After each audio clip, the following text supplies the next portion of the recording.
नमस्कार। मन के हारे हार है, मन के जीते जीत। यानी कोई भी युद्ध जो जीता हुआ है वो आप हार जाएंगे यदि आपका मनोबल टूट गया है, और ठीक इसी प्रकार कोई हारा हुआ युद्ध भी आप जीत सकते हैं अगर आपका मन बाहुबली मन है। तो प्रश्न ये उठता है कि क्या कोई ऐसी विधा है जिसके द्वारा हम मन को साध सकें और मन हमेशा विजयी भव ऐसी अवस्था में रहे। जी हाँ, अगर आप योग को अपने जीवन जीने की शैली बना लें तो योग से अच्छा कोई और उपाय नहीं है जो आपके मन, बुद्धि और शरीर में एक सामंजस्य बिठाता है। और वो ऐसा सामंजस्य होता है कि आपका मन हमेशा, आपका मनोबल हमेशा ऊंचाई की तरफ ही रहता है।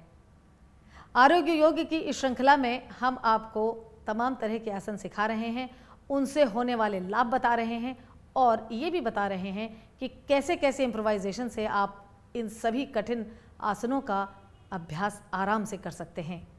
आज के इस कार्यक्रम में हम आपको सबसे पहले बेकासन सिखाने जा रहे हैं।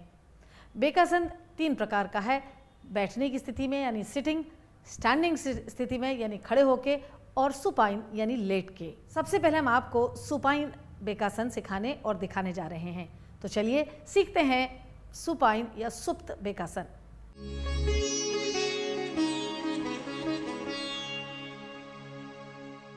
अब हम आपको सुपाइन बेकासन सिखाने जा रहे हैं, जिसमें आप ताड़ासन से मुंह के बल यानी प्रोन लेटेंगे स्टिकी मैट के ऊपर। जब आप लेटें तो अपनी टांगों को ऐसे एक्सटेंड करें कि आपके फ्रंटल एंकल्स ज़मीन की तरफ जाएं और अच्छा हो कि अगर वो ज़मीन को स्पर्श कर सकें। फिर आप अपने दाएं हाथ को सीने के सामने ज़मीन पे रखेंगे और लेफ़्ट लेग को मोड़ेंगे। लेफ़्ट लेग को मोड़ेंगे और अपने हाथ को पैर के आर्च की तरफ से ले जाके मेटाटार्सल के ऊपर प्लेस करेंगे। आप देख सकते हैं मेटाटार्सल और हाथ की उंगलियां एक दूसरे के पैरेलल हैं, एल्बो पीछे जा रही है और आप ऐसे घुटने को दबाते हुए लंबी सांस लेते हुए सीने को उठाए रखेंगे और राइट लेग के फ्रंट एंकल को ज़मीन पे ज़्यादा से ज़्यादा दबा के रखेंगे। बेकासन एक ऐसा आसन है जिससे घुटने में तमाम तरह के फ़ायदे होते हैं। इसका लुब्रिकेशन बढ़ता है, इसकी मोबिलिटी बढ़ती है, अगर अंदर कोई मसल्स डिसलोकेटेड हैं उस पर भी बहुत अच्छा असर होता है। एंकल पे अगर उसकी बात करें तो एंकल की स्ट्रेंथ के लिए बहुत अच्छा है, अगर एंकल में कोई कैच आया तो वो चला जाता है। और क्योंकि ये बहुत अच्छा आर्च बनाता है फुट पे, तो कैल्केरियस जो स्पर है हील पे वो भी इससे दूर होता है। अब अगर आप कंधे की तरफ जाएं तो देखिए कि कंधे और शोल्डर जॉइंट का कितना अच्छा रोलिंग मूवमेंट है, एल्बो जॉइंट पे असर है। तो कुल मिला के बेकासन दिखने में बहुत ही सरल सा आसन है, लेकिन इसके बहुआयामी फायदे हैं जो इसको बड़ा महत्वपूर्ण आसन बनाता है। आप यही क्रिया दूसरे पैर में भी ज़रूर करेंगे और फिर इस पोज को 30-30 सेकंड से शुरू करिए और 1 मिनट तक दोनों पैरों पर बराबर से होल्ड करेंगे। उसके बाद आप सांस छोड़ते हुए इस पैर को सीधा करेंगे और एक बार फिर प्रोन फर्श पे अपना सर रखते हुए लेटेंगे। हम इसी के साथ आपको लगे हाथ इसका इम्प्रोवाइजेशन दिखाते हैं जो इस पोज में जिनको भी भय हो कि अरे हमारे घुटने में शायद दर्द हो जाए, वो भय को दूर करता है।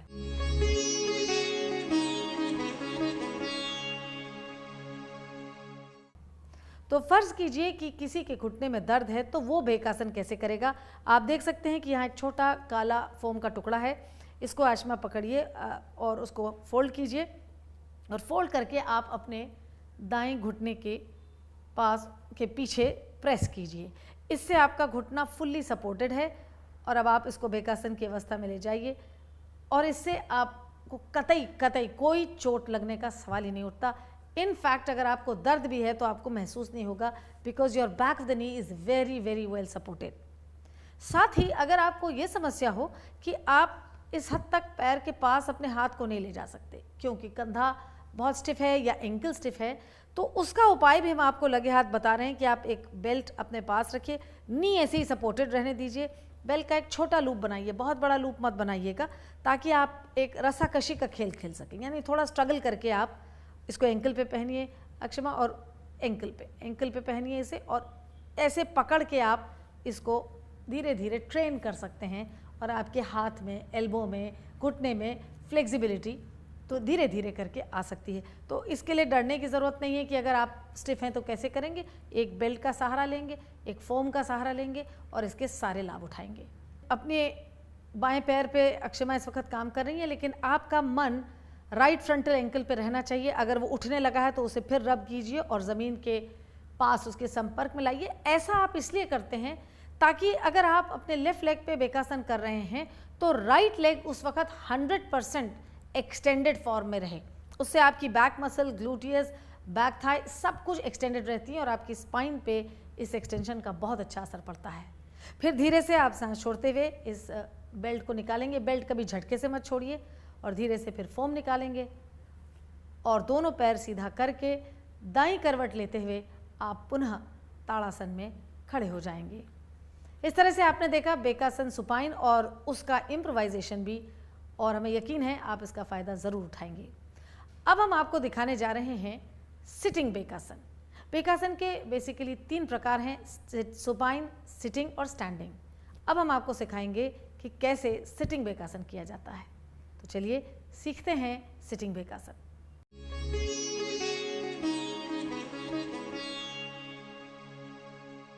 अब हम आपको सिटिंग बेकासन दिखाने जा रहे हैं। ताड़ासन करने के बाद आप नील डाउन करेंगे। हमने एक यहाँ ब्लैंकेट बिछाई है ताकि घुटने उसमें छिले नहीं स्टिकी मैट पे डायरेक्टली। नील डाउन करने के बाद आप अपने दाएं पैर को आगे मोड़ेंगे और बाएं पैर को पीछे ले जाएंगे और पीछे से अपने हाथ से मेटाटार्सल को पकड़ेंगे। आर्च की तरफ से पैर के आप अपने हाथ को प्लेस करेंगे, बाहर आउटर एज से नहीं, आर्च की तरफ से, ताकि आपकी एल्बो पीछे जा सके। आपका right hand right frontal thigh पे है। ध्यान से देखिए, जो लेफ्ट लेग है इसकी थाई डायगोनल है, इसको 90 डिग्री पे मत रखिएगा। उसकी वजह है हम इस पॉस्चर के ज़रिए घुटने पे जब काम करते हैं तो फ्रंटल थाई का लेंदन होना अति आवश्यक है। अगर आपकी थाई मसल शॉर्ट रह गई तो थाई बोन भी शॉर्ट रहती है और तब घुटने में चोट होने की बड़ी संभावना है। इसलिए आवश्यक है कि आप इसके एंगल को दिमाग में रखिए। आपका दायां पैर तो 90 डिग्री बना रहा है, लेकिन लेफ्ट लेग जो है, लेफ्ट थाई जो है, लेफ्ट फीमर जो है वो डायगनली प्लेस्ड है और घुटना ज़मीन पे है। इस अवस्था में 30 सेकंड से 1 मिनट रहने के बाद आप धीमे से अपने पैर को छोड़ सकते हैं और पुनः नील डाउन करके बैठ सकते हैं। अब हम आपको इस सिटिंग पोजीशन से स्टैंडिंग ताड़ासन में खड़े होने को कहेंगे ताकि आप वापस समस्थिति में आ जाएं। हम आपसे वादा कर चुके हैं कि हर एक आसन का हम आपको 1 या 2 इम्प्रोवाइजेशन ज़रूर सिखाएंगे ताकि आप किसी भी हालात में क्यों ना हो अभ्यास कर सकेंगे। तो चलिए हम अब आपको सिखाते और दिखाते हैं सिटिंग बेकासन का इम्प्रोवाइजेशन।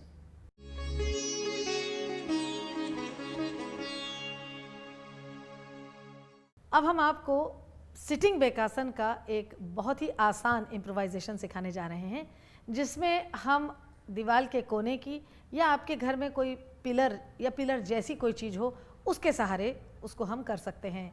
तो आपके घुटनों में दुखन ना हो इसके लिए या तो कोई ब्लैंकेट या स्टिकी मैट का चौहर्ता ऐसे आप कोने पे स्थापित करेंगे और उसके बाद आप बेकासन में बैठेंगे दीवार के कोने पे।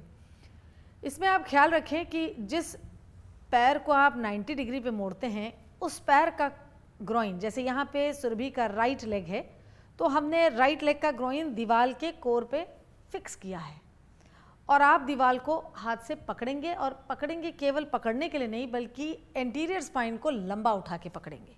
ताकि कोई भी शरीर का भार आपके घुटने पे ना गिरे। और फिर सांस लेते हुए आप अपने बाएं पैर की मेटाटार्सल्स को पकड़ेंगे और उसके ऊपर हाथ की उंगलियों को बिल्कुल समानांतर रख के इसको प्रेस करेंगे। ऐसा करते समय आपकी एड़ी हिप जॉइंट के बगल में होगी, यानी left inner heel is next to the left outer hip joint. ये बटक पे नहीं आएगी, ये बात ध्यान रखेंगे। एक चीज़ और बहुत समझने वाली है कि अगर बेकासन के समय में आपके घुटने में दर्द है तो आप बेंड लेग को, बेंड नी को सपोर्ट दे सकते हैं। सुरभि, टांग एक बार वापस लाइए, खोलिए। अब हम आपको दिखाएंगे कि अगर आपके घुटने में ज़रा भी तकलीफ है और आपको सपोर्ट चाहिए तो आप एक छोटे फोम के टुकड़े के ज़रिए कैसे इस नी को सपोर्ट कर सकते हैं। आप देख सकते हैं कि हमारे पास एक छोटा सा फोम का टुकड़ा है, उसको आप लेंगे हाथ में और उसको डबल फोल्ड करेंगे और फिर left back of the knee को सपोर्ट करेंगे। एक बार left back of the knee में आपने फिक्स किया, तभी अपने पैर को मोड़िए और फिर मेटाटार्सल्स को अपने पाम्स, अपने फिंगर्स के नीचे दबाइए और पैरेलल रखिए। ऐसा करने से आपके घुटने में स्क्वीजिंग एक्शन की वजह से कोई भी इंजरी होगी नहीं और अगर दर्द है तो वो दर्द भी नहीं होगा। एट द सेम टाइम ये मूवमेंट घुटने की स्ट्रेंथ के लिए बहुत ही इंपॉर्टेंट है। इससे लुब्रिकेशन होता है, फ्रंटल थाइज में ताकत आती है और आपका घुटना हमेशा चलायमान रहता है। ऐसा कर लेने के बाद इस पोज में आप 30 सेकंड से 1 मिनट तक इस इम्प्रोवाइजेशन में रह सकते हैं और फिर धीमे से आप अपने पैर को छोड़ेंगे, फोम को निकाल देंगे और यही क्रिया आप दूसरी तरफ करेंगे। एक बात इसमें और ध्यान देने वाली है, सुरभि एक बार इसको फिर रिपीट कीजिए कि जब आप बेकासन कर रहे हैं, चाहे फोम लगा के या बिना लगाए, अमूमन ये होता है कि आपका जो दायां साइड है, दायां हिप जॉइंट है, वो ऊपर उठ जाता है। तो ध्यान रखिएगा कि अपने फर्स्ट फिंगर और थंब से आप अपने राइट हिप जॉइंट को नीचे की ओर रोटेट करके एकदम ज़मीन से पैरेलल रखेंगे, उठाने नहीं देंगे, नहीं तो स्पाइन फिर डिसअलाइन हो जाती है। ऐसा करने से आप स्पाइन का अलाइनमेंट भी ध्यान में रखेंगे। एक बार आपने अपनी स्पाइन भी अलाइन कर ली और हिप जॉइंट भी अलाइन कर लिए उतरते समय, तो उसके बाद आप इस पोज से वापस आ सकते हैं और आराम से ताड़ासन में खड़े हो सकते हैं। ये था हमारा सिटिंग बेकासन का दीवार के साथ या दीवार के कॉर्नर के साथ इम्प्रोवाइजेशन।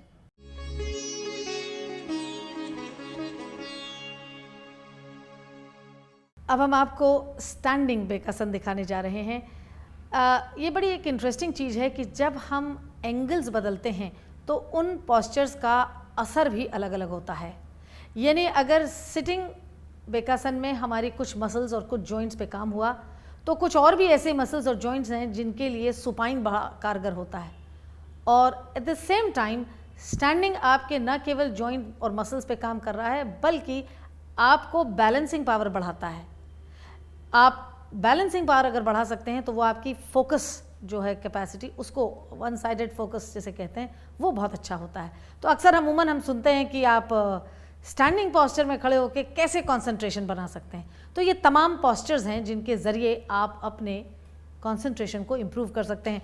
स्टैंडिंग बेकासन में आप ताड़ासन में खड़े होंगे, आपका ताड़ासन बिल्कुल सही होना चाहिए, यानी आपके पैर के पंजे बहुत अच्छी तरह से एक्सटेंडेड एक्सपैंडेड होने चाहिए, आपकी स्पाइन सीधी होनी चाहिए और फिर आप अपने लेफ्ट लेग को मोड़ें, दायां हाथ दाएं कमर पे और बायां हाथ यानी बाएं हाथ की हथेली मेटाटार्सल्स के ऊपर है और उसे आप पैरेलल रख के प्रेस कर रहे हैं।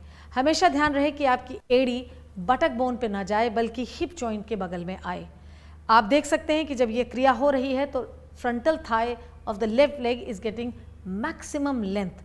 बहुत कम ऐसे इंटेंसिव एक्सटेंशन के पोजेज हैं जैसा स्टैंडिंग बेकासन। यहाँ आपको ये ध्यान रखना है कि 30 सेकेंड से शुरू कीजिए क्योंकि एक बैलेंसिंग पोज है, इसमें हो सकता है आपको थोड़ी दिक्कत आए, लेकिन इसको ज़रूर 1 मिनट तक पहुँचाने की कोशिश करें। स्पाइन सीधी रखिए, कंधे दोनों पीछे की ओर मुड़े रहेंगे और फिर सांस छोड़ते हुए धीमे से आप अपने पैर को सीधा करेंगे।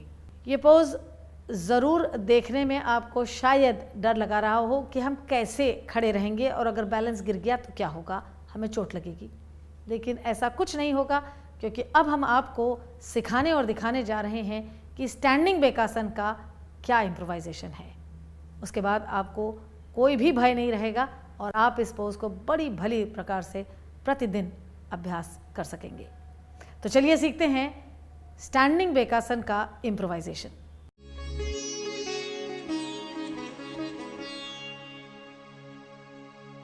अब हम आपको स्टैंडिंग बेकासन का इम्प्रोवाइजेशन सिखाने जा रहे हैं। ये केवल इम्प्रोवाइजेशन ही नहीं है, बल्कि इसमें हम कुछ ऐसी भी बात आपको सिखा रहे हैं ताकि जिनको घुटने में तकलीफ हो वो न केवल इस पोज को आसानी से कर सकें, बल्कि उनके घुटने की तकलीफ जाती रहे। इसके लिए आप ताड़ासन में खड़े होंगे, लेकिन आपके एक तरफ दीवार या किसी सपोर्ट का होना आवश्यक है। यहाँ पे सुरभि खड़ी हैं और इनके दाएं हाथ की तरफ दीवार है। आप इस पोज में दीवार का सहारा लेंगे, लेकिन उससे पहले आप एक और चीज़ ध्यान दीजिए कि हमने एक छोटा कट पीस फोम रखा है। सुरभि इस फोम को उठाएंगी और इसको डबल फोल्ड करेंगी और अपने left back of the knee को इससे सपोर्ट करेंगी। ऐसा करने से हम घुटने को स्क्वीज नहीं करते हैं तब जबकि उसमें दर्द हो रहा हो। इससे हम घुटने को सपोर्ट करके उसमें स्पेस क्रिएट करते हैं और फिर अपने हाथों को यानी हाथ की हथेली को ये मेटाटार्सल्स पर पैरेलल घुमा के स्थापित करेंगी। जब ये अपने पैर को मोड़ रही हैं और एड़ी को सामने ला रही हैं तो एड़ी हिप जॉइंट के बगल में होगी, न कि बटक बोन के ऊपर। दाएं हाथ से सुरभि ने दीवार का सहारा लिया है, इससे इनका बैलेंस बना है। ये इस पोज में 30 सेकेंड से लेके 1 मिनट तक रह सकती हैं, गिरेंगी नहीं और उनका जॉइंट जो है वो फ्लेक्सिबल होता चला जाएगा। हम आपको पहले भी बता चुके हैं कि बेकासन से घुटने में अनेक फ़ायदे हैं। अगर रूमेटॉइड आर्थराइटिस है या नी के अंदर कुछ जॉइंट डिस्प्लेस हुआ है, ये सब इससे दूर होता है। इसके अलावा आप देख सकते हैं कि हम थाई मसल्स को लॉन्ग कर रहे हैं। ये बहुत अच्छा पोज है आपके घुटने और पैरों के लिए। फिर उसके बाद जब आप इसमें 30 सेकंड से 1 मिनट तक ठहर जाते हैं तो आप धीरे से अपना पैर खोलेंगे, ये फोम का टुकड़ा हटा देंगे और दीवार का सहारा छोड़ के पुनः ताड़ासन में अपने को स्थापित करेंगे। हमें यकीन है इन आसान से इम्प्रोवाइजेशन से आप अपने घुटनों में बहुत सारी ताकत वापस ला सकते हैं।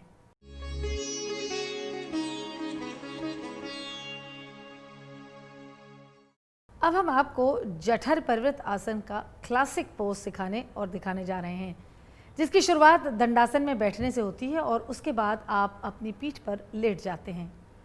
याद रहे कि आपको सर उठा के एक बार अपने दोनों पैर के पंजों की सीध देखनी है और हेड और फीट एक लाइन में होने चाहिए।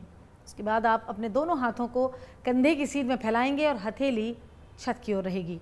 बैक ऑफ द पाम जो है वो बहुत ही स्ट्रॉन्ग कॉन्टैक्ट के साथ फर्श से जुड़ा रहेगा। ये आपकी स्पाइन को सपोर्ट देता है। इसके बाद आप सांस छोड़ते हुए अपने दोनों पैरों को ऊपर उठाएंगे, 90 डिग्री पे उठाएंगे और अपने बटक को लेफ्ट साइड में, अगर आपको राइट जाना है तो थोड़ा सा शिफ्ट करेंगे। ऐसा हम इसलिए करते हैं कि आप फाइनलिटी में जब पोज के पहुँचें तो भी आपकी स्पाइन सीधी रहे। इसके बाद आप सांस छोड़ते हुए अपने दोनों पैरों को हाथ की हथेली की ओर ले जाएंगे, यानी आपके दोनों पैर राइट पाम के ऊपर जाकर कांटेक्ट करेंगे, संपर्क स्थापित करेंगे। ऐसा करते समय ध्यान देने वाली बात यह है कि आपकी एब्डोमिनल रोटेशन ऑपोजिट होगी, यानी अगर आपकी टांगें दाईं ओर जा रही है तो आपके एब्डोमेन की muscles right to left rotate करेंगी। ठीक इसी तरीके से देखने में तो ऐसा लगता है कि जैसे आपकी पूरी बटक्स रोल कर गई और आपकी पूरी बॉडी एक तरफ गिर गई, पर हकीकत में your buttock bone should face the floor. तो ये कैसे होता है? ये इस तरह से होता है कि आप एक रेजिस्टेंस क्रिएट करते हैं, keep on resisting your buttock bone towards the floor and keep on rotating your lower abdomen right to the left. जठर परिवृत यानी वो जो organic body, specially abdominal organic body पे ऐसा आसन काम करे। परिवृत यानी इसमें रोटेशन है स्पाइन का। ये रोटेशन केवल स्पाइन का ही नहीं है, बल्कि स्प्लीन, पेनक्रियाज और लिवर जैसे खासे ऑर्गेनिक ऑर्गन्स का भी है। इससे उनकी स्लगिशनेस जाती है। इसके अलावा ऑर्गेनिक जो हमारी विसरा में ऑर्गन्स हैं उसकी एक एक्सरसाइज होती है, वहाँ फ्रेश ब्लड का सप्लाई होता है और आप तमाम तरह की जो बीमारियां हैं उनसे बिना कुछ सोचे समझे ही मुक्ति पाते हैं। तो ये पोज बहुत ही कारगर है। इसके अलावा अगर आप देखें तो जो स्पाइन है, क्योंकि वो भी रोटेट कर रही है, तो कोई अगर आपकी स्पाइन में कैच आया हो या स्टिफ हो गई हो तो उसके लिए भी ये बहुत ही अच्छा पोज है। फिर आप सांस लेते हुए अपने दोनों पैरों को छत की तरफ 90 डिग्री पे ले जाएंगे, एक बार स्टेबिलिटी लाएंगे और पैर सीधे ज़मीन पर वापस ले जाएंगे। हमें ये नहीं भूलना चाहिए कि हमें यही पोज दूसरी तरफ यानी लेफ़्ट साइड भी करना है, और जिस भी तरफ आप इस पोज को करें, राइट या लेफ़्ट, शुरुआत आप 30 सेकंड से कर सकते हैं और अवधि इसकी बढ़ा के 1 मिनट तक होल्ड करने की रखी जा सकती है। हम आपको पहले भी बता चुके हैं कि जब जब हम आपको कोई आसन सिखाएंगे और आपको चैलेंज करेंगे कि आपको भी करना चाहिए, तो हम साथ में उसके उपाय भी बताएंगे, उसके इम्प्रोवाइजेशन भी बताएंगे। तो चलिए अब हम सीखते हैं जठर परिवृत आसन का इम्प्रोवाइजेशन।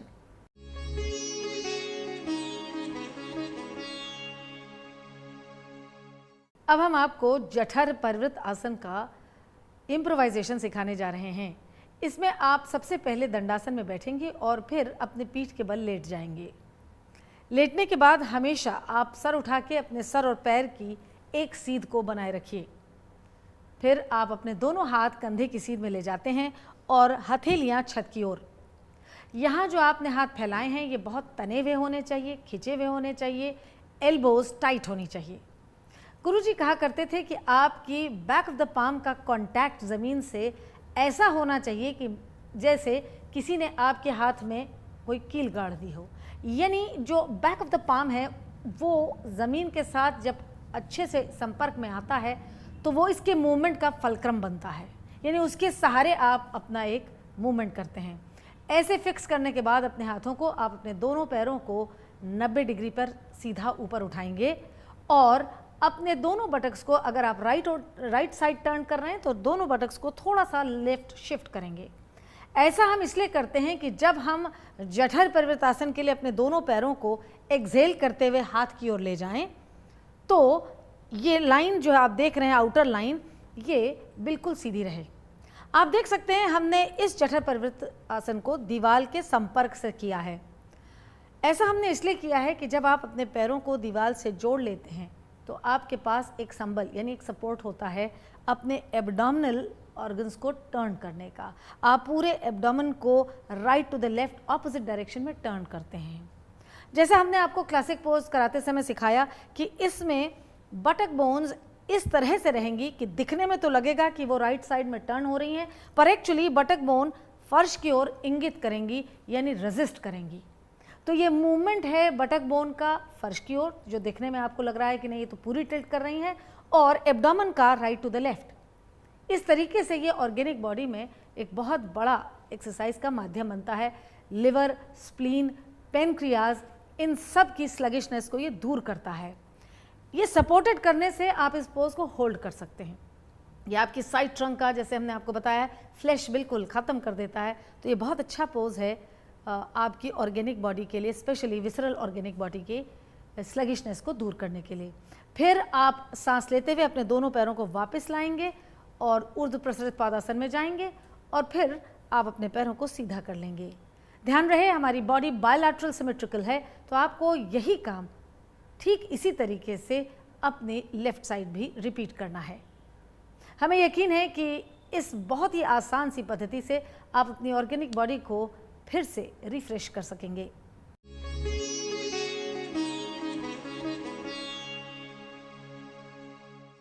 यदि व्यक्ति जीवन जीने की कला का आधार योग बना ले तो यकीनन स्वास्थ्य आपके स्वयं कदम चूमेगा।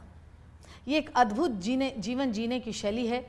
इसे हर उम्र का, हर प्रकार के व्याधियों से युक्त व्यक्ति बड़ी आसानी से ज़िंदगी को आराम से निभा सकता है। इसके लिए आवश्यक है कि आप इसे एक्सरसाइज की तरह ना लें, बल्कि अपने जीवन का आधार बना लें। ये हमें यकीन है कि आप हमारी सलाह मान रहे हैं और अपनी रोज़मर्रे की दवाइयों को यूं ही नहीं छोड़ रहे हैं। योग का अभ्यास जितना ज़रूरी है उतना ही डॉक्टर की राय भी ज़रूरी है।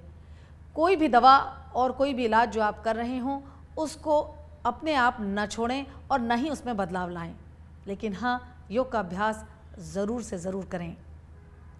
हमें यकीन है यदि आप हमारी सलाहों को अपनी ज़िंदगी के हर अध्याय में जोड़ते जाएंगे तो हर अध्याय बहुत ही खूबसूरत बनेगा। आपसे फिर मुलाकात होगी, तब तक के लिए नमस्कार।